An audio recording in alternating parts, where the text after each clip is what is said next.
So we have now a seminar by Andrea Puhm on asymptotic symmetries and celestial CFT. We are very fortunate that Andrea accepted the invitation because she is one of the leading figures in celestial CFT, and we will learn more about celestial CFT in this seminar. So, Andrea, thank you very much. Thank you. Thank you for the kind introduction. And it's actually me who is fortunate enough to be able to give this seminar here. So thank you very much, Marc. And also, I'm very happy that I get to speak about something that is a continuation of the conclusion that you ended on. I don't know if this was planned, certainly not by me, but it comes well together.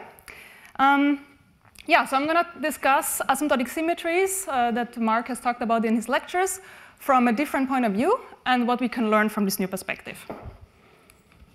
But let me first take a step back and marvel about the different ways that gravity works in our universe and the fact that we have experiments available that test the different ways that gravity works. And as Marc ended on this note that asymptotic symmetries have something to do with memory effects, some physically observable features of gravity in our universe, this is a very exciting piece of research in theoretical physics, and particularly now that we have experiments available that can probe these theoretical considerations. So we as theorists, we would like to model the universe, and at our disposal are three very simple solutions to Einstein's equations that give us access to describing in very simple terms many processes that are going on in our universe. So in our universe at large scales, de Sitter is a very good space for modeling cosmological considerations with a positive curvature, positive cosmological constant. If we switch the sign of the cosmological constant, we have a very originally named anti-de Sitter space, which is a space of negative curvature. And this spacetime is relevant if we are near the throats, near the event horizons of highly rotating black holes, which exist in our universe. And then in between, at zero cosmological constant, we have Minkowski space, which has been the focus of this lecture series, where we have flat curvature. And this spacetime is important for discussing physics at intermediate scales, so between highly curved black hole throats and cosmological scales. In the case of anti-de Sitter spacetimes, they have received a lot of attention in the last, say, quarter century, in particular in the context where we add quantum effects to gravitational considerations. And important insights have been gained by looking at the quantum gravitational physics in anti-de Sitter spacetimes, because it turns out that there exists a precise realization of the so-called holographic principle. So this is something that has originally been sort of found in the context of string theory, but it has gotten its own legs, and there's very interesting considerations in anti-de Sitter space that allow us to unravel the quantum nature of gravity. And to describe this in a sort of very succinct and sort of simplified way, it's the holographic principle gives us a tool to understanding aspects of the quantum theory of gravity without, via a quantum theory without gravity. So that's interesting. And let me, for the non-experts, give sort of the one slide summary of what this entails. So we're talking about spacetimes that are anti-de Sitter, that are in some d+1 spacetime dimensions. And the holographic principle suggests that there is an equivalent description in terms of some theory that has no gravity in one spatial dimension less. So on the one side, we have quantum gravity in a quantum gravitational system in a d+1 dimensional spacetime with negative curvature or negative cosmological constant. And it's supposed to be equivalently described by a theory on the boundary, which is a certain quantum field theory with a particular kind of symmetry called conformal field theory. So there's this idea that this theory on the boundary with no gravity can equivalently capture everything that's going on in the bulk of anti-de Sitter spacetime. And one important aspect of this is that the boundary here is time-like, and this is something that we're familiar with in usual quantum field theory. So there exists a standard notion of time in this theory on the boundary of anti-de Sitter space, or asymptotically anti-de Sitter space. And so we can use our usual tools of quantum field theory to gain some insight into what happens in the quantum gravity theory in the bulk de Sitter space. Now, de Sitter space may capture some aspects of our universe, but not all, and some that are very relevant to us are actually required to look at asymptotically flat spacetimes or de Sitter spacetimes. So one might ask, does this holographic principle also apply there? So actually, holographic principle comes from understanding quantum aspects of black holes, and so it kind of suggests that it should be some universal aspect of quantum gravity. And so we believe that it should somehow carry over from this sort of poster child of holography, which is de Sitter space, to other kinds of spacetimes, other spacetimes with different boundary conditions. And so here the question is the quantum gravity theory in Minkowski space, or asymptotically in Minkowski space, or even de Sitter space, captured by some theory that lives on the boundary of these spacetimes? And the topic of asymptotic symmetries and what they physically mean is one of the first things that we have to understand in order to make progress in these questions. One important aspect here is, unlike in de Sitter space, where there is a standard notion of time, now if you look at the Penrose diagrams drawn here for Minkowski and for de Sitter space, there is no such standard notion of time, and that complicates this quest of finding a holographic principle for asymptotically flat and de Sitter spacetimes quite a bit. But nevertheless, we're trying to make headway in that direction. So let me start very basic and draw again the Penrose diagram that you have seen already in the first of Marc's lectures, which is a way of bringing infinity into some finite picture, where time goes up and the radial distance goes sideways, and we have past time lag and future time lag infinity, spatial infinity, and then the null boundary, square minus and square plus in the past and in the future. We have the origin of space-time, we have the asymptotic region where the radial coordinate goes to infinity. A good parameterization at these null boundaries is by the retarded or the advanced time. And I've already mentioned what all these corners and boundaries are. Massive particles start out at past time lag infinity and go to future time lag infinity. Massless particles start out at the null boundary in the past and go to the null boundary in the future. And at every point is hiding a sphere. So at the boundary, we really have these directions, these null directions, together with a sphere. You have learned that what we have in spacetimes that are asymptotically flat is that as we go to large distances, the metric becomes flat. So it's described by Minkowski space.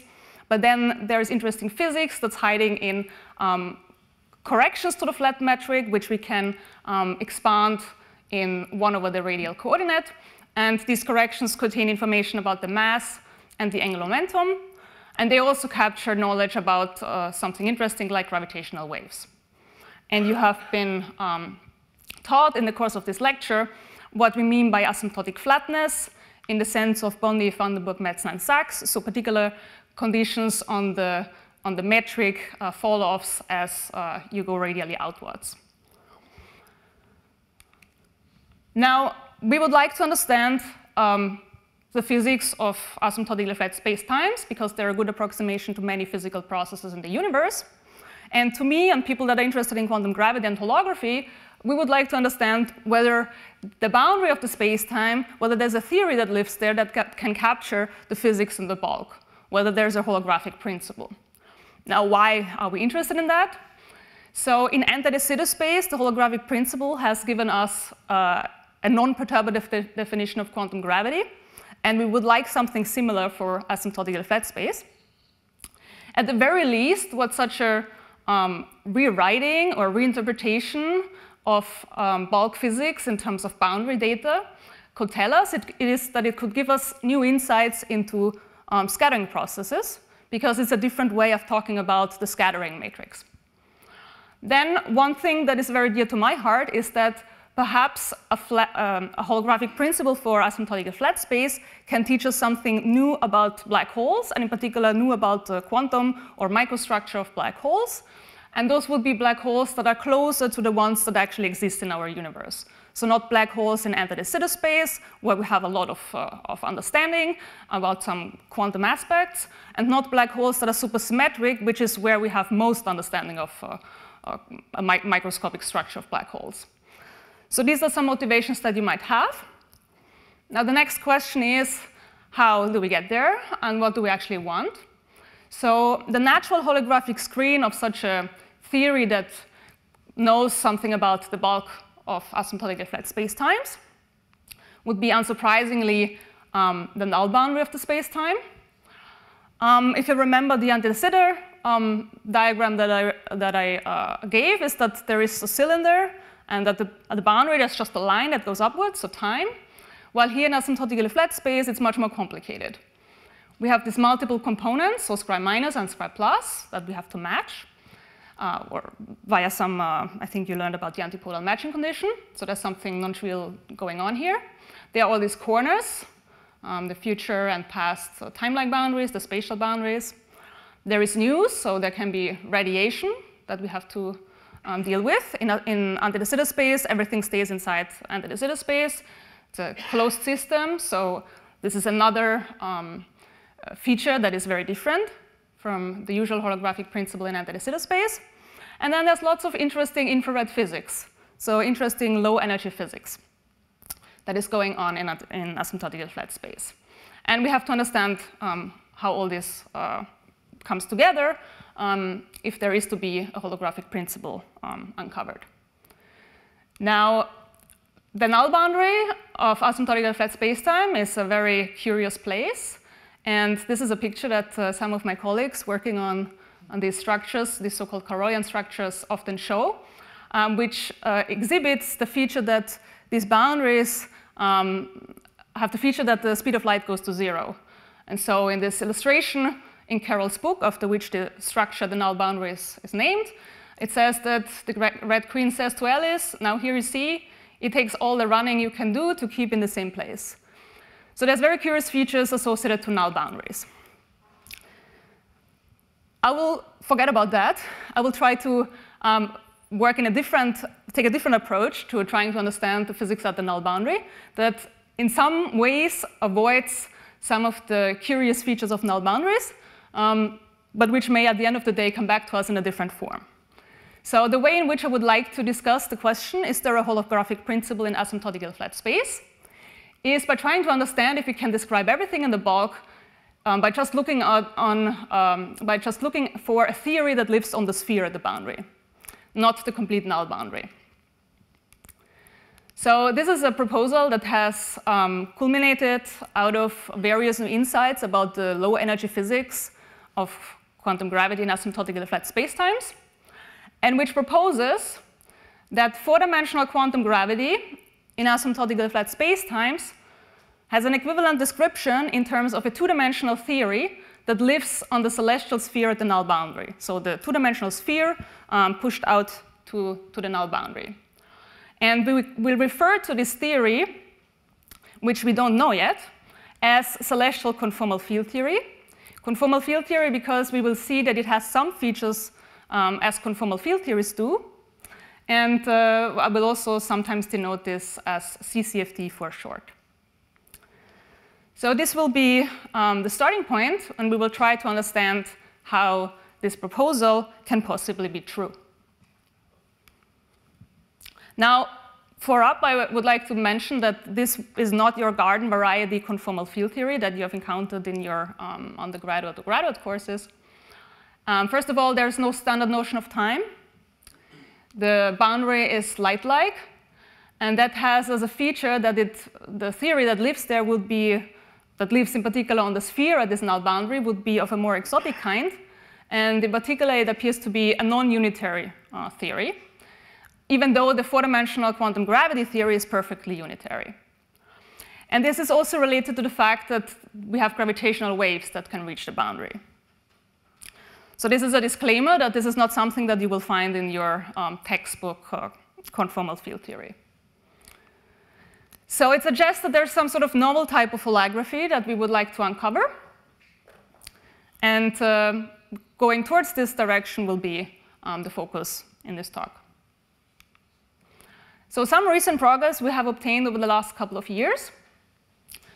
For example, we would like to, in order for a holographic principle to exist, we have to be able to map objects in a bulk to objects on the boundary. So one thing that we understand now is how to take an operator in the bulk, push it to the boundary, and then define it entirely on the celestial sphere. So this is then a boundary operator that is related to a bulk operator. We have uncovered some building blocks in this periodic celestial conformal field theory, some of which I will mention later on. And we have understood some, but certainly not all, of its universal features, namely of the observables of these celestial conformal field theories. And while I'm stating this here for 4 or 3+1 space-time dimensions, so for the quantum gravity being, in some sense, equal to a 2-dimensional celestial conformal field theory, this is supposed to extend also to general dimensions. And for the purpose of this talk, it will be very important that there is a distinction and some curious features that happen that are different between 4 bulk dimensions and general bulk dimensions. So this will be important in the context of symmetries. OK, so to set up this talk, one of the important first things that one has to understand when trying to find a holographic principle for any kind of space-time is to identify what the symmetries are, because the symmetries in the bulk have to match the symmetries of a periodic boundary theory. Now, a good place to start looking for those are the infrared properties of gauge theories and gravity. They give some universal physics. And the place that we will focus on is what Marc mentioned in his conclusions, which is soft theorems. So these are universal factorization theorems of quantum field theory scattering amplitudes, which I will introduce, which arise when there is a massless particle in the scattering process and you take the energy of that massless particle to 0. And these soft theorems turn out to have some relation to symmetries, in particular the asymptotic symmetries that Marc talked about, and more. And it's not surprising that symmetries arise here because symmetries are related to universal features.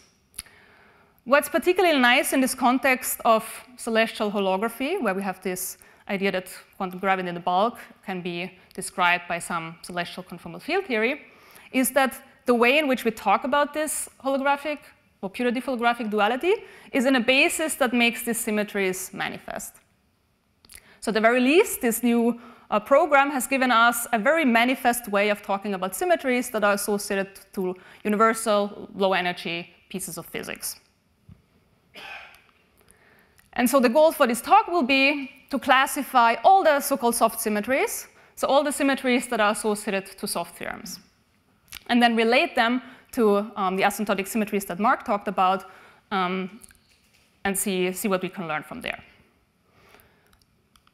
OK, so the outline of my talk is I will discuss in the first part some aspects of this celestial holography program, which will detail a bit more this bulk-to-boundary dictionary that I mentioned. We'll talk about observables and what this universal infrared physics is. And then in the second part, I will talk about the symmetries in celestial conformal field theory. And we'll split this into the case of a theory on a 2-dimensional celestial sphere. So that will be 3+1 bulk dimensions. And then we'll generalize this to generic dimensions. And then I will conclude. But let me ask maybe at this point, are there any questions on the motivation or on the setup? I'm happy if this becomes interactive, so don't be shy. If there's something that's not clear, please ask. If I'm going too slow and fast, please let me know too. If not, then I'll get started. So let's first talk about celestial holography. So I mentioned we understand something about mapping bulk operators to boundary operators. Well, let me detail this a bit more. So let's assume that we have some field in the bulk that can be a scalar or a spin 1 field or spin 2. And we would like to describe what it maps to in this periodic boundary theory. So the first thing that we do is we push this bulk operator to the boundary. And then we get something that is now dependent on 3 coordinates. So the null coordinate, u, if we push it to the future boundary, and the angle coordinates that I've not drawn here. So to turn this into something that lives entirely on the celestial sphere at this null boundary, we have to get rid of the null coordinate u.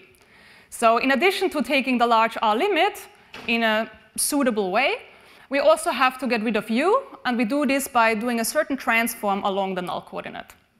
So if we push this to the future boundary, Then we do an integral over this null coordinate from -infinity to +infinity. And this is supposed to be some integral transform that is in some sense similar to a Fourier transform.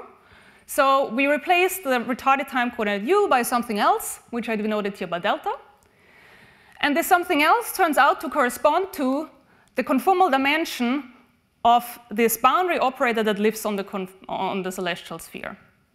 So we can we can push a bulk operator to the boundary, and then we get rid of the null coordinate by this integral transform over it, and introduce in the same step some other parameter delta, which turns out to be something nice in a putative theory on the celestial sphere at null infinity.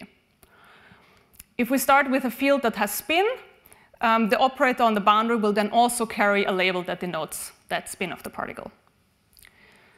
So this is very schematic, but it's actually not very difficult. We just push the bulk operator to the boundary in a suitable way, taking care of the way that the field either decays or blows up in the radial coordinate, and then we integrate over the null coordinate and replace it by this parameter delta. So this way of going from bulk operators to boundary operators gives us a dictionary. And for historical purposes, in the context of ADS-CFT, this would be a sort of extrapolate dictionary for the celestial holography proposal. Okay, so we can map bulk fields to boundary operators. That's one step. Next, we want to talk about observables. So the natural observable in asymptotical flat spacetime is the S matrix. So the S matrix is a function of the momenta, or more precisely, it's a distribution. The momenta for a massless particle, which is the process that I've drawn here, can be labeled by some energy omega and some location or some direction x. These are not very good observables for the purpose of holography. Instead, better observables are obtained by going from this energy basis or energy momentum basis to a different basis. And this different basis turns out to be a boost weight basis where precisely this conformal dimension delta shows up.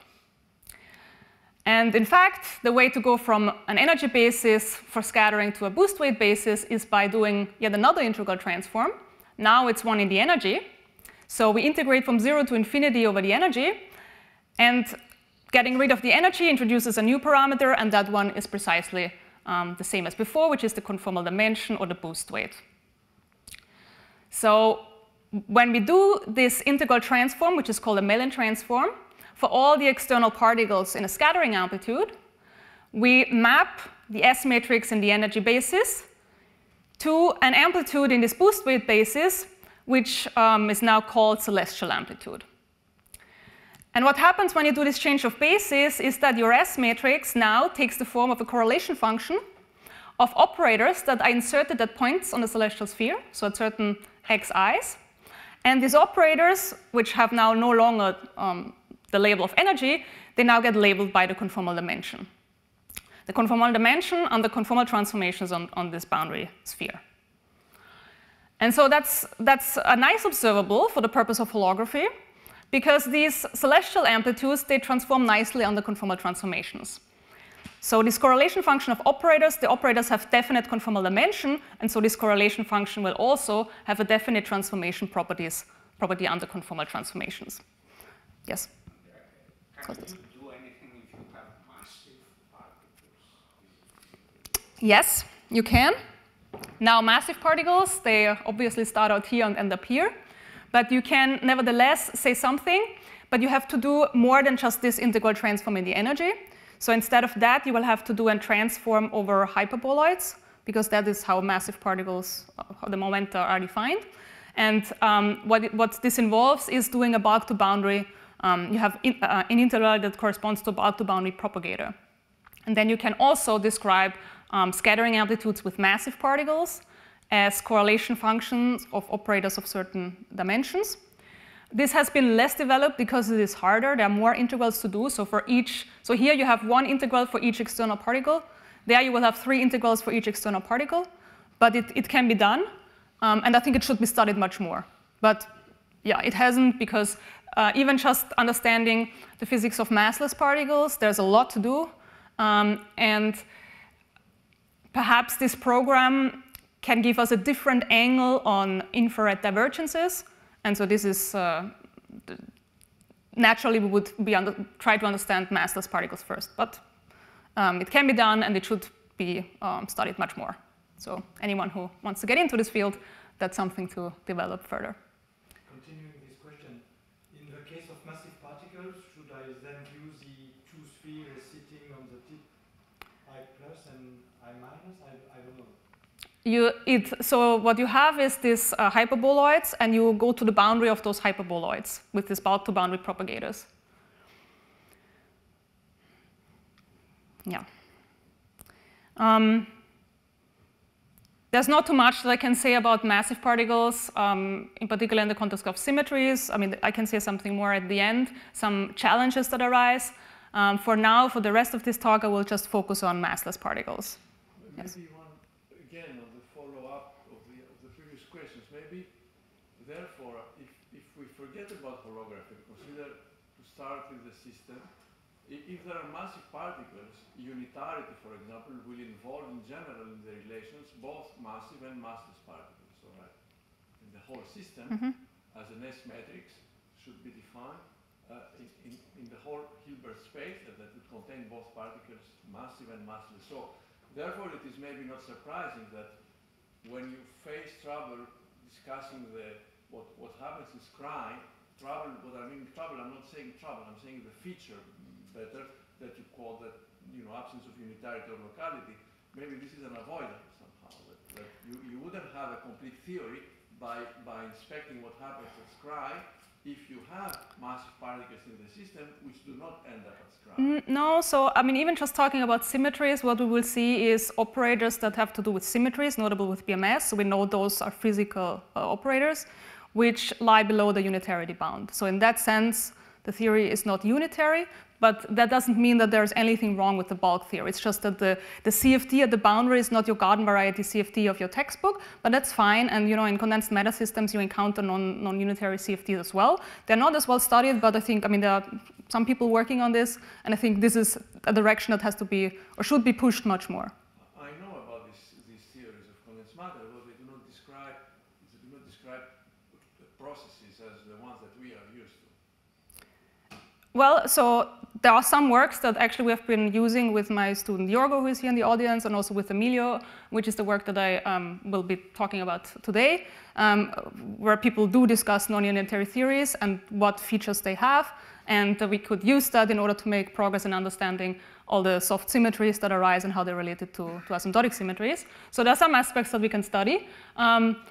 Maybe what you mean is that the non-unitary CFTs that have been mostly discussed are not exactly the ones that we use here, which may be true, and that's why I'm saying we should push, people who do CFT should push more in this direction. I'm not a CFT person, but should push more in this direction, and then there could be a fruitful interchange between them and the sort of celestial holography community.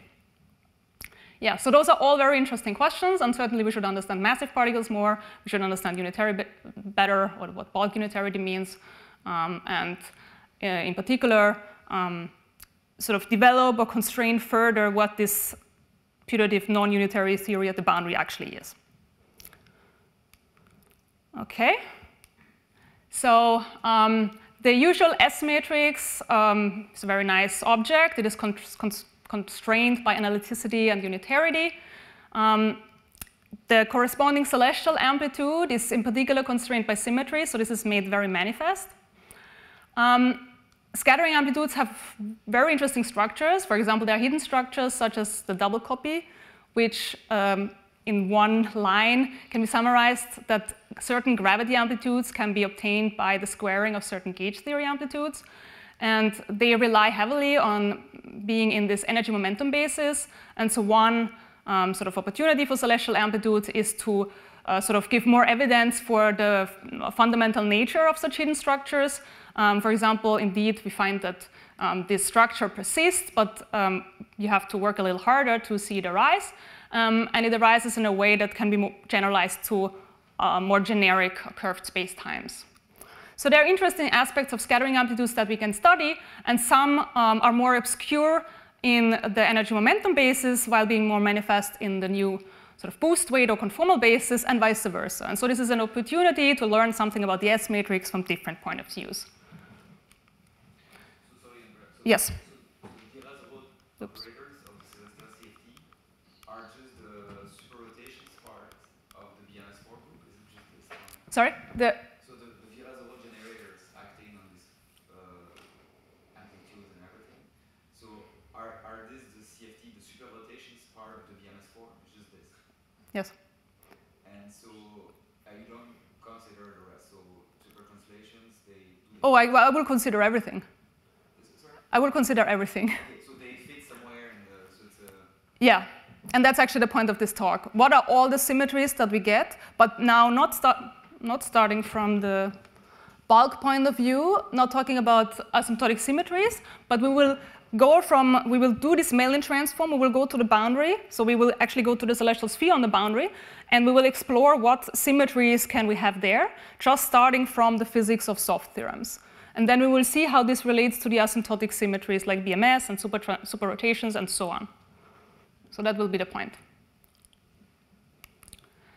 So one aspect that's very relevant here for this discussion is the energetically soft expansion for the usual scattering amplitudes.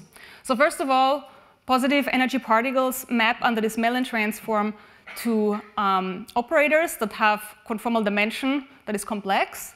The real part is, well, in two boundary dimensions, it's 1, but in general, it's d/2, plus an imaginary part that can be any number.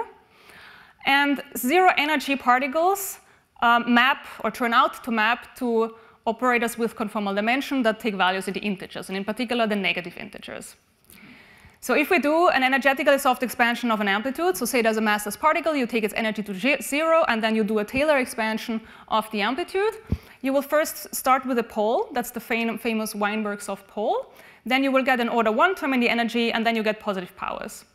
And under this integral transform, what these different powers of the energy map to is they correspond to poles of these correlation functions at certain integer values of the conformal dimension of these operators. And we'll discuss this in more detail. But the point is that this energetically soft expansion maps to poles in the celestial amplitudes at certain integer values. So I have thrown at you now 3 different bases. We started with the energy basis, where we can discuss usual quantum field theory stuff. I've mentioned the retarded time at the boundary, and I've introduced this boost weight basis. And I've told you how to go from the energy basis to the boost basis. It's via this Mellin transform. And from this null coordinate to the boost weight basis via this light ray integral that takes us from the whole null boundary to the celestial sphere, introducing this boost weight. Now, you also know how the energy and the null coordinate are related. This is momentum basis, position basis, that's a Fourier transform. And so there's actually a relation between all these different bases. And each of those bases is particularly well suited to one aspect of low energy physics. So, well, the energy momentum basis is suited to talking about scattering amplitudes, and in particular soft theorems. The position basis is well suited for talking about memory effects. And the boost weight basis turns out to be extremely well suited for talking about symmetries. And this is not an accident that I've drawn this here, because there is also this infrared triangle which relates soft theorems to memory effects to symmetries. And my point here is that each of these different bases makes one of this aspect, which are all the same thing in the end, explicitly manifest. So we're going to exploit this boost weight basis and how they can manifest symmetries. So I've told you how to map bulk operators to boundary operators, and I've told you how to map the S matrix to a celestial amplitude. Now let me explain a bit more what the celestial amplitude is. So essentially what we're doing is we take the S matrix and take it from the energy momentum basis to a boost basis. And then this takes the form of a correlation function of operators inserted at points on the celestial sphere that come with the labels given by the boost weight or the conformal dimension delta, and a spin label if the particles in the bulk were carrying spin. Now, how does this come about? So how do we get to this boost basis in a bit more pedestrian way? So let's imagine our original S matrix had some plane waves as asymptotic states. So e to the e to the I p dot x, where p for a massless particle is labeled by an energy omega, and then a direction, a null direction q, that depends on the point on the sphere. And now we Mellin transform this plane wave, and what we find is something that goes like 1 over q dot x to some power, and that power is delta. And this new object actually transforms nicely under conformal transformations. So it transforms in particular as a conformal primary in this boundary theory. So we can map plane waves to these conformal primary wave functions, and therefore map wave functions that manifest translation symmetry to wave functions that manifest conformal symmetry. And this conformal symmetry is nothing but Lorentz symmetry in the bulk. So in a way, these celestial amplitudes, what they do is that they take objects that manifest translation symmetry to objects that manifest Lorentz symmetry. And this will be particularly relevant because if you extend Lorentz transformations to angle-dependent Lorentz transformations, so-called super rotations, then conformal symmetry will jump you in the face, local conformal symmetry. And this is something that we like to have in a conformal field theory. But as I mentioned before, this so-called celestial conformal field theory that you get is not a garden variety CFD. So first of all, we're integrating over energies. People who do EFT will not particularly like it because it means that in principle there's no Wilsonian decoupling. We have all energies, low and high.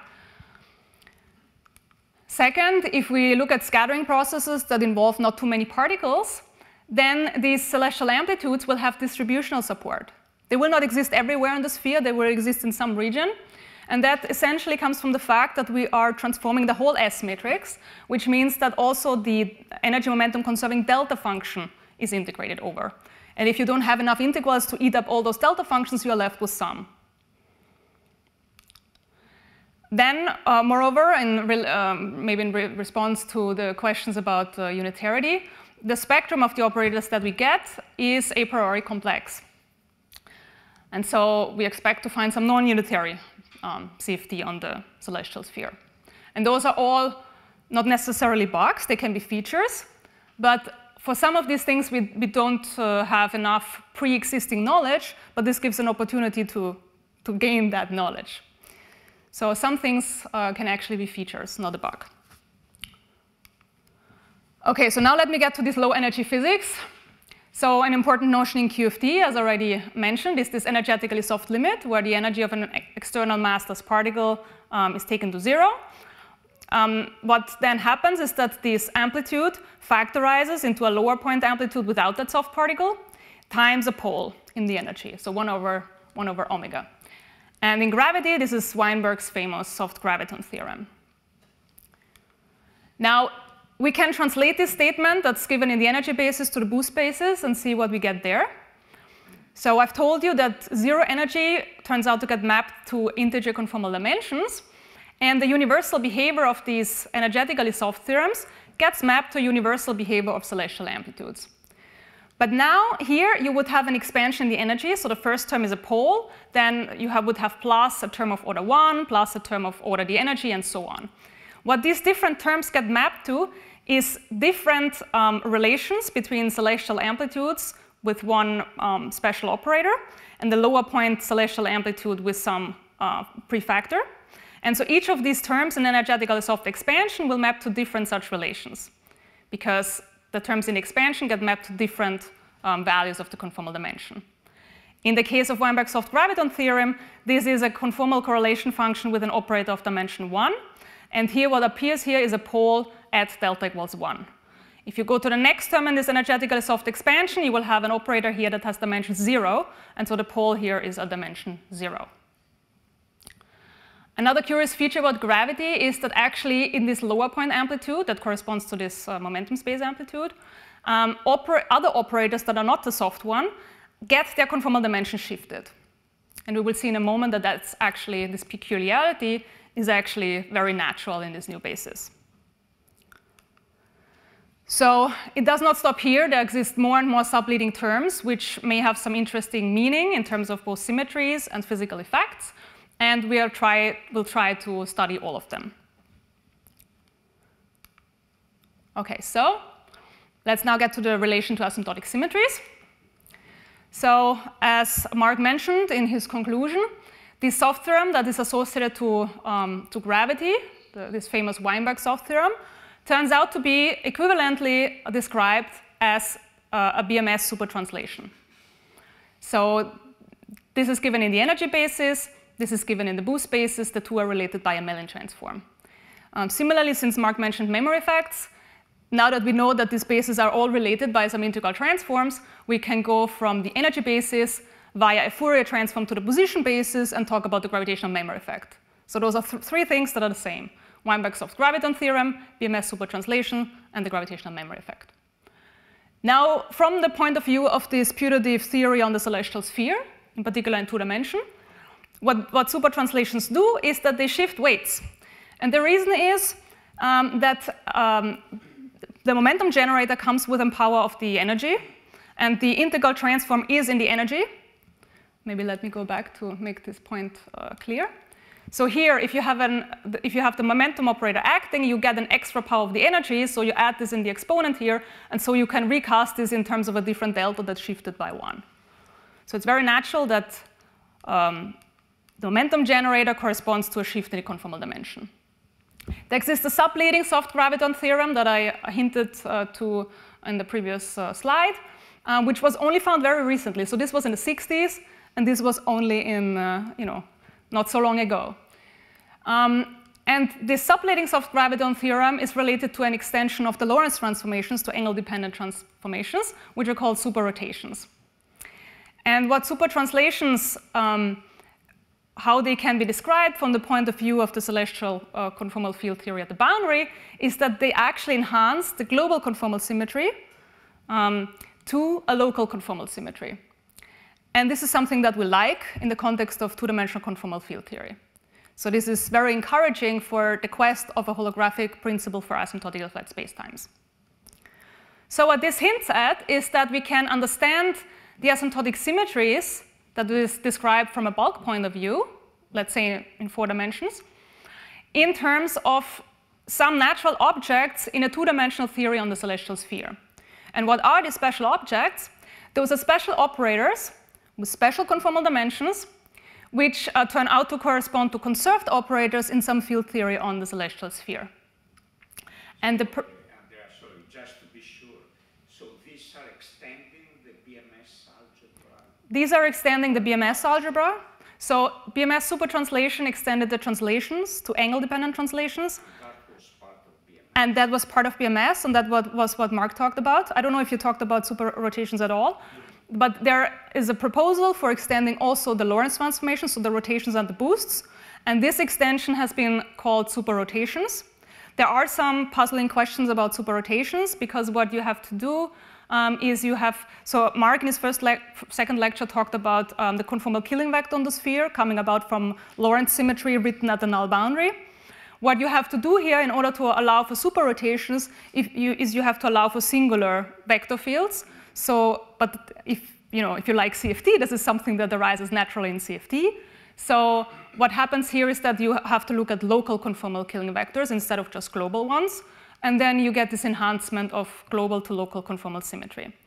But there are still some questions about many aspects of superrotations. But this is something that we would like to have for sort of a holographic principle. So I will go with that and see what happens.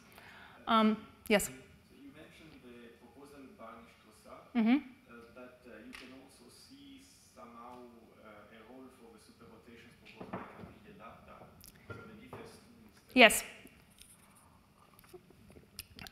Yes, I should have mentioned this probably here, but good. So there are particular kinds of vector fields considered by Barnish and Trossard, which are holomorphic or anti-holomorphic vector fields, which give you a Virasoro algebra. If you may want to allow for arbitrary vector fields that depend on both complex coordinates on the 2 spheres, z and z bar, then you get the superrotations considered by Campilli and Lada. One thing that we have shown is that the two are actually related via an integral transform that's called a shadow transform. And I will actually talk about both of them in a bit. So both of them will play a role here. Yeah. Other questions? OK. Good. Moving on. So these two extensions of the Poincaré group turn out to be just the tip of the, well, iceberg or tower here, because there seems to be actually much more going on. And this much more in particular comes from going, if we think about it from an S-matrix point of view and we look at the soft expansion, it means going to lower and lower orders in the energetically soft expansion. So we'll try to see what happens there, how this all fits in. So now we got to the point of discussing symmetries purely from the point of view of distributive celestial conformal field theory and how this can teach us something. So for theoretical physicists trying to understand nature and so on, understanding all the symmetries is an important point. It's key for any holographic construction, but it's also important in its own right. The strategy that we'll be taking, and we were in particular two papers, one with Sabrina Pasterski from Perimeter and with my postdoc Emilio Trevisani, and then a second paper with Emilio and with my student Diogo Bano, who is sitting there in the audience. So if you have any questions about the technical aspects of what's going on, go and ask him. Okay, so what we're starting with is very conservative. We'll start with the soft theorems of quantum field theory, good old soft theorems, but also the new ones that have more recently been derived. And we're gonna do a basis change. This will then land us on correlation function in distributive celestial conformal field theory, but correlation function of special operators that have special conformal dimensions. And what we wanna do now is we wanna classify all this operator content and how it's related to symmetries. So we're gonna use the hell out of CFT. So we're going to use CFT tools, in particular conformal representation theory, to classify all the symmetries that are associated to soft theorems. So what happens here then is these operators I sort of hinted at are special conserved operators. They will give rise to word identities. Word identities for these operators in something that looks like a CFT. And then we will use some standard CFT techniques, but also some more advanced things to construct Noether currents, conserve charges, and then deduce from that what the symmetry group is. And all of this will happen on the sphere at null infinity. We're going to do this for the 2-sphere, which relates to 4-dimensional bulk physics, and on a d-dimensional sphere, which relates to a d plus 2-dimensional bulk physics. And we'll see some differences there. OK, so before going into the details of this, let me just remind some very basic aspects of symmetries in quantum field theory. So the starting point is some conservation equation for some operator. From there, we can construct Noether currents by contracting this operator with some parameter. In the simplest case, this means just multiplying the operator by the parameter. We're then looking for Noether currents, so it means they're conserved. And this conservation condition imposes a condition on this parameter, because the operator is already conserved. Now, actually, it's not just that the divergence of the Noether current is 0, but it can actually have contact terms, right? So if we put the divergence of the Noether current in some correlation function, then there are contact terms on the right-hand side at the respective locations of the other operators. Once we have a Noether current, we can construct a topological surface charge by integrating that Noether current over some surface, some d-1 dimensional surface in some d-dimensional space. And the feature of a topological charge is that it is conserved upon deformations of this surface. So we understand that this operator should be defined or talked about in correlation functions, and it's conserved when, which means that the charge is equal when we compute it on different surfaces that are related by a deformation that doesn't cross any other insertion. Okay, so then let's start again with this divergence of the Noether current inserted in a correlation function. What we can now do is we can rewrite the previous definition of the charge in terms of a surface integral. We can write it as a volume integral with the divergence of the Noether current via Gauss's law. And then we can replace this divergence and an integral over this whole first line by an insertion of this topological charge. And that is then sort of the integrated word identity. And you can see here that the charge acts as a variation on the respective operator that is enclosed by the integral. Okay, so the charge acts as a variation on that operator. And when all insertions are contained in this surface sigma, then the Noether current is smooth, and we can deform the integral to infinity and get 0 on the left-hand side. And this defines a symmetry. And so we're going to use this very standard conservative definition of symmetry in this putative boundary theory to try to classify what all the symmetries are, with the input of soft physics. So now in the quantization picture, this topological surface charge defines a conserved charge. So if we want to quantize a theory, what we can do is we can specify a foliation of the spacetime in terms of hypersurfaces, and then we use the Hamiltonian to evolve from one slice to another in this quantization quote-unquote time, and I put it under quantation marks because it doesn't have to be time. In CFT, we do radial quantization. Okay?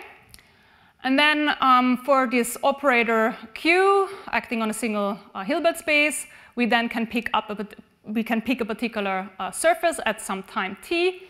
And then the statement that it's topological means that it does not change when we change t to t prime. So it's conserved.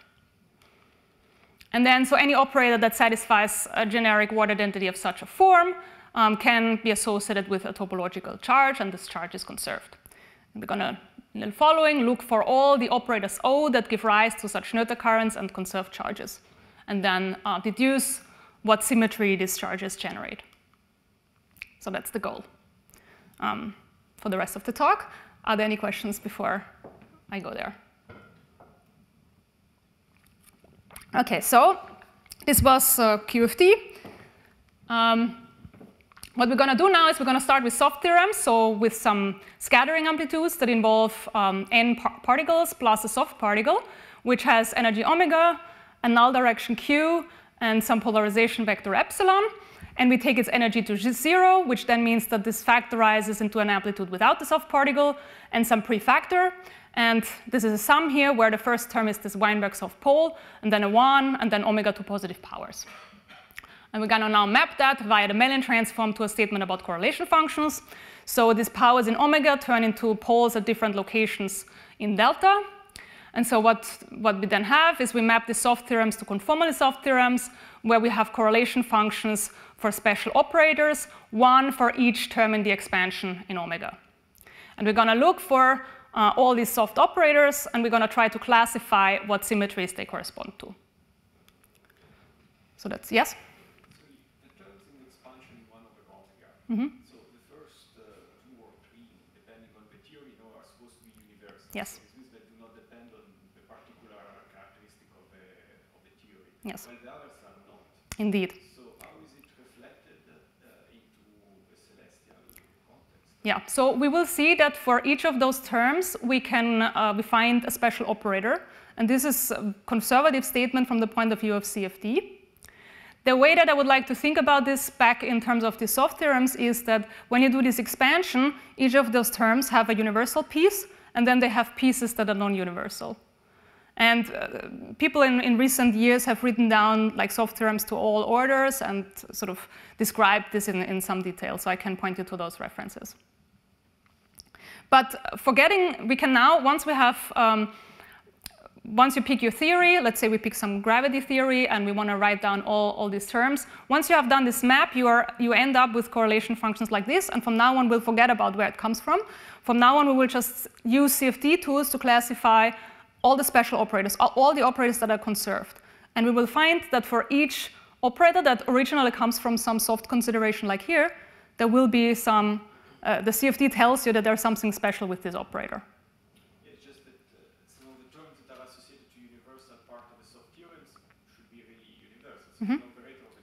That doesn't depend on the theory, yes. But for example, even the sub-leading soft theorem in gauge theory or the sub-leading soft theorem in gravity, you can still write it as, you can still write a factorization, but if you then include higher derivative interaction or something, then it is also not universal. But nevertheless, there is some factorization property going on. One other question is, what are the physical consequences of all these more sub-leading terms, given that they're not universal? And that's an open question. In particular, one question that you could ask is there a memory effect related to each and every one of them? And is that something that's observable, or is it determined by the more leading ones? And there is something that we can discuss, but there is no full, final answer on this question. The fact that it's a holomorphic function of omega, is this something proven? I mean, you could Yeah, I mean, there are log corrections. And what they correspond to is higher order poles. So this is something that hasn't been explored, but we are thinking about it. But I cannot give you an answer right now. But it corresponds to higher order poles in these correlation functions. Yeah. OK, so the strategy is we start with soft theorems. We go to the conformal basis. We write down the word identities for these special operators. We determine from CFD techniques what this, the conformal dimension of the special operators are. So we classify that. And what that means from the CFD point of view is that we're looking for operators that are protected, and they're protected if there exists a shortening condition of their conformal multiplet. So what does it mean? It means that these operators, which are primary operators in CFD, they must have descendants, so that means acting on this operator with derivatives, and these descendants themselves have to be primary. So then the conformal multiplet terminates. And luckily, in general CFD, this has already been classified by Emilio and collaborators, actually in his PhD.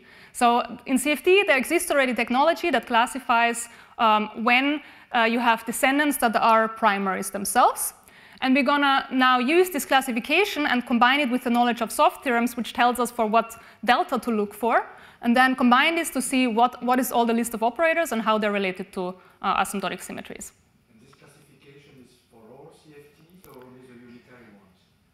No, this must go beyond, because here we are non-unitary, and so there are operators that arise in this classification which are below the unitarity bound, and these are precisely the operators that arise here. Yeah. So there are operators that are right at the unitary bound, like U1 current and stress tensor, which will also arise here, but everything else, in particular BMS supertranslations, are below. And luckily, they consider general enough CFDs. This doesn't depend on many things. In particular, no, it doesn't depend on C. And so this is a very, it's some very general statement. Here we don't even really know what the central charge is. Yeah. OK, and we will split this discussion into 2 dimensions and high dimensions, because there's an important difference. And I would like to discuss with the rest of you about the difference and the implications for asymptotic symmetries, if anyone is interested afterwards. OK, so now is the time to put on your CFD hat. And now let's go on and tackle this. So we're looking for operators which give us some special value of the conformal dimension from soft theorems, so conformally soft operators, which have descendant operators that are primaries themselves. So these organize into multiplets, and we now have to look for multiplets that terminate. In 2 dimensions, it's convenient to use complex coordinates, z and z bar. Then we have holomorphic and anti-holomorphic derivatives. And the descendants are just defined as acting with those derivatives on the primary operator. The soft theorems tell us that there are primary operators sitting in these multiplets. I've drawn here the 2 different kinds of multiplets that arise. So the blue dots here are primary operators that have a conformal dimension that comes from a soft theorem. Now we act with these derivatives. And it turns out that after a suitable amount of derivatives, we hit another descendant that is also a primary. So this is a primary descendant. The number of derivatives that you have to take is related to the number of derivatives you hit. I mean, this is the number of derivatives that you hit the operator with to get 0, or at least the contact term in correlation functions. And this conservation equation for the operator defines this primary descendant. Now, there are 3 types of primary descendants that you can get, which depend on whether the spin of the descendant is either bigger, smaller, or equal than the spin of the parent primary. Because, so here when we go left and right, this is increasing the holomorphic weight, the anti-holomorphic weight, and the spin is a difference of the 2. So as you move around here, you change the dimension, the conformal dimension, and you change the spin. And so you can classify what kind of primary descendants you have by looking essentially at the spin. And we call this type 1, 2, 3, very original. But OK. And so then the bottom of this sort of conformal multiplets or diamonds here defines a primary descendant. The one here on the right is essentially a degenerate form of this sort of diamond-shaped multiplet, and it is of a different type than the 2 appearing in this diagram. Okay, so this is the general structure of the conformal multiplets that arise in celestial CFD. Sorry, Andrea. Yes. My confusion was, so these are small conformal multiplets, is this? What do you mean small conformal multiplets? Small group, not regular solar extension. No, the Virasoro extension also has, actually the one that I've drawn here is of the form for where Virasoro appears. So let me, if you wait for 2 slides, I will tell you how the stress tensor arises. Let me just continue, and then maybe it will become clear, and I can come back here if not. So these are the 2 types of conformal multiplets that arise. They can be symmetric, so actually the leading soft graviton conformal primary is related to a symmetric diamond like this. The subleading one, which is related to Virasoro and the stress tensor, is a skewed one like this. The sub-subleading soft graviton is related to a diamond like this, and then so on. Now, what kind of symmetries or conserved operators do they correspond to? So let me start with gauge theory, or QED. There is a soft photon theorem there, which arises when you take your soft photon theorem, you Mellin transform it, you get the correlation function of an operator, and that operator has to have a conformal dimension that is 1. It also has spin 1, because it's a photon. And this operator, actually, if you look at this, so if you are a CFT person, you will tell me, oh, wait a second, this looks like the correlation function of a conserved current, right? Conserved U1 current. So this is the correlation function, and then if you define the current as this conformally soft operator with this extra factor of delta minus 1, which goes to 0, then you see that if you hit it with an anti-holomorphic derivative, you see that the right-hand side vanishes, at least up to contact terms. So this is a conserved U1 current. Now you can construct a Noether current from there by multiplying it with some parameter epsilon. And the conservation equation for the Noether current now means that there is a condition on the parameter epsilon. So first of all, this current here, J, is conserved. This is the operator. The Noether current, the conservation condition, also means that the Noether current is holomorphic. And for the parameter epsilon, this means that it also has to be holomorphic. So it's just a function of z, not z bar, and we can expand it in a basis of powers of z.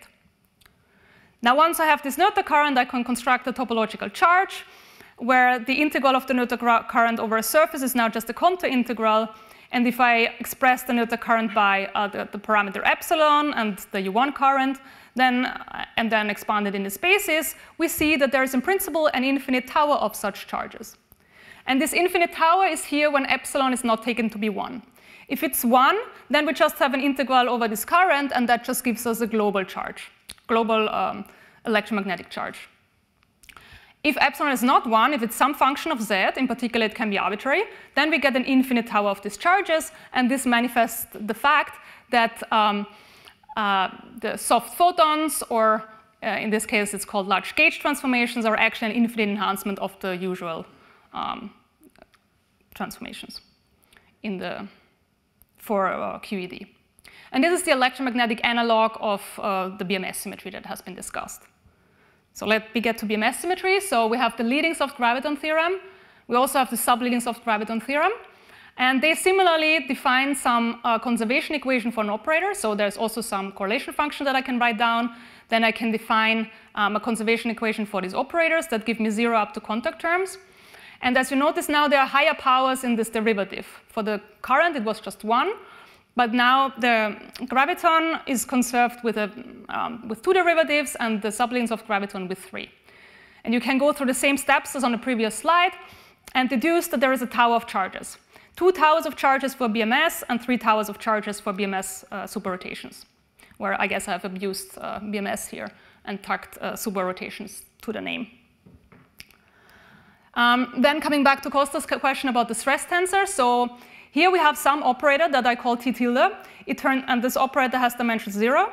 It turns out that if you do an integral transform on the sphere of this operator, which is called a shadow transform in CFT, then you get an operator that has dimension 2, and this operator turns out to be the stress tensor of this putative 2-dimensional CFT on the boundary.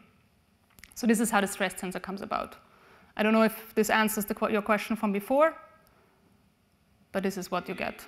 Yeah, maybe. I was simply wondering about the shortening condition. Mm-hmm. Is it always of the form d bar to some power? In 2 dimensions, it's always of the form d bar to some power, or d to some power for the anti-holomorphic part.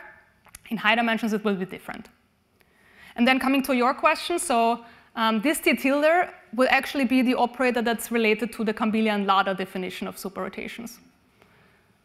and is related to the T that gives Virasoro by a shadow transform, which is some integral transform on the sphere that takes operators with dimension delta to d minus delta. So in 2 dimensions, that means dimension operator with dimension 2 goes to an operator of dimension 2 minus 2, which is 0. So in which sense is related to Campillion-Lada? In the sense that the charges associated to T twiddle generates Campillion-Lada superrotation? Yes, or in the sense that the parameter, which is now a vector field, associated to T, it would be a vector field that's holomorphic. That's like 1 over Z minus W, so some singular but holomorphic, I mean meromorphic but holomorphic up to singularities. And T tilde will be some vector field that depends on both C and Z bar, like in Campillion-Lada. And actually, if you do this relation, you will land exactly on the vector field that Campillion-Lada used in their soft theorem analysis. It's exactly the same. Okay, but from the bulk viewpoint, they are very different, well, relatively different situations. No? So Not really. Well, but they are associated to different boundary conditions, at least. These ones, yes. Yeah. The Campillion-Lada ones, yeah, there are different boundary conditions. One allows for isolated singular points, and the other one, so actually the vector field that they have in their soft theorem analysis is also singular. And that particular vector field is related to the stress tensor. Now, if you want to look at vector fields that are completely smooth, it's a bit different. And there's a lot that we could talk about, but maybe we do this afterwards to not sort of go into, well, far into one direction, since I need to get to d dimensions and then conclude. OK, so we have large gauge transformations. So there's a U1 current. We have BMS symmetry, and so super translations, but also super rotations. And they correspond to soft theorems in gravity. Now, those operators in the classification that I mentioned before correspond to type 2 operators, but also had type 1 and type 3. So where do they come from, or where do they fit in? It turns out that there's a subleading soft theorem in gauge theory and a sub-subleading soft theorem in gravity. So this arises at order 1 in the energy in gauge theory and order energy to the power 1 in gravity. And those are associated to type 3 operators that we can write down. And then there are more subleading soft theorems, which are of type 1. So this whole classification fits very well with all the soft theorems that you can possibly write down, and more. And I think this approach coming from the celestial CFD and using these CFD tools shows that there is actually some structure there in these more and more subleading soft theorems, which from the quantum field theory point of view weren't that much studied. And many of the studies now about soft theorems is sort of motivated, or has been at least provoked by some studies of celestial CFD. And another nice thing is that all these operators here that you can write down with dimension 1, 0, minus 1, and all the way to infinity, they actually form an algebra. And this algebra is called W1 plus infinity algebra. So this is kind of amazing, that all these operators, despite the fact that the most subleading soft theorems are not universal, these operators that you can classify in CFD, they all form some algebra. It's rather amazing. OK, so now I'm not going to go into much details for high dimensions, but let me stress some important points. So first of all, now there are many more types of primary descendants. So we had 3 in 2 dimensions. So in even D, we'll still have the type 1, 2, 3. But in odd D, we don't have type 3, but we now have 2 other ones. We have an operator which we call P, because there's some relation to parity, and an operator called S, because it's somewhat related to shadow transforms. Then, in high dimensions, we have SOD, so there's much more complication coming in because of the spin. And in particular, in order to capture all the soft theorems, we have to go beyond the traceless and symmetric representations. So that adds some complication. This is just what you have to do. And now there's also refinement of these 3 types that we had before because of the more complicated nature of spin in higher dimensions. Another thing that comes about is that, so before I told you that, so we get the stress tensor if we look at the subleadings of graviton theorem and then do a shadow transform. So it doesn't come about naturally from soft theorems. You have to do this shadow transform. It turns out in high dimensions, you don't get non-trivial charges unless you do a shadow transform. So this means that shadow transforms in CFT are important for finding actual non-trivial charges. And one open question is what the shadow transform, which is an integral transform on a T-sphere, what does it actually mean from the point of view of the bulk? Why do we need that? Who ordered that? OK, so let me schematically show the results for d-dimensional celestial CFT. So we run through the same steps. The conformal multiplets now look more complicated. This is just an illustration. You see that there is a difference between even and odd dimensions. There are more operators that have a label. Other operators appear in these multiplets, so it's much more complicated. But fortunately, if you have a great student and a great postdoc working for you, then you can tackle it. So what happens is you look at soft theorems in high dimensions. They again tell you what conformal dimensions you should look for. These are the primary operators that come from soft theorems. Now what you have to do in order to get non-trivial charges, as I told you, you have to do a shadow transform. And what that does is that maps you to some other primary operators who, as in 2 dimensions, now have primary descendants. And again, this is related to some conservation equation of the original operator that you started with. But in answer to Costa's question, or maybe Marius's question, there are more complicated derivative operators hitting the parent primary. Nevertheless, at the end of the day, you get again some conservation equation at the bottom of this conformal multiplets. And you can ask what noether currents you can construct from them and what charges and what they correspond to. So the same soft theorems that I used before, but now in high dimensions, they give you special operators with word identities. You shadow transform to get non-trivial charges. Then you can write down the noether currents and construct the topological surface operators. What we find is that unlike in 2 dimensions, where we get all this infinite enhancement, now we only land on the global charges, the charges for global symmetries. So when we construct these noether currents by contracting an operator with a parameter, remember the conservation equation for the noether current imposes a condition on the parameter. And in higher dimensions, the condition is such that this parameter gets very constrained. And this constrainedness means that the only thing that you can do is transformations that in the bulk correspond to a U1 transformation, a Lorentz transformation, or translations. Nothing super. So this is when you take the viewpoint that we would demand the boundary theory to have symmetries. OK, so let me summarize this. So we want to construct noether currents, the charge, and then deduce the symmetry group. In 2 dimensions, we find the infinite enhancement that was suggested by the asymptotic symmetry analysis. So the CCFT2 operators give rise to BMS supertranslations and superrotations. But then in higher dimensions, if you run exactly the same spiel, what you find is a finite dimensional symmetry group. You only get the translations and rotations in the case of gravity, so no enhancement. And so then the question is, what is the role of high dimensional BMS symmetry and all its sort of cousins? OK, so let me summarize this on this provocative note. So what we have done is we have classified the soft symmetries in celestial CFT in general dimensions. In 2D, we have the expected infinite enhancement. And we also have this sort of beautiful algebra staring us into the face and asking what it actually means. In higher dimensions, we find a finite dimensional group corresponding to the global symmetries. And an open question is, how does this fit with the proposed existence of higher dimensional BMS transformations? There's some beautiful work by Capets et al. That suggests that these higher dimensional transformations should be viewed as taking one celestial CFT to another. So this is some very interesting direction to explore. We also find some puzzles. There's something more to be uncovered in high dimensional celestial CFT, and there are some extensions that would be interesting to work out. And in the future, of course, one of the major goals here is to identify what the celestial conformal field theory actually is and understand all its properties, and that means properties beyond symmetries. And now coming back, so I've talked about symmetries, and there seems to be a lot of them.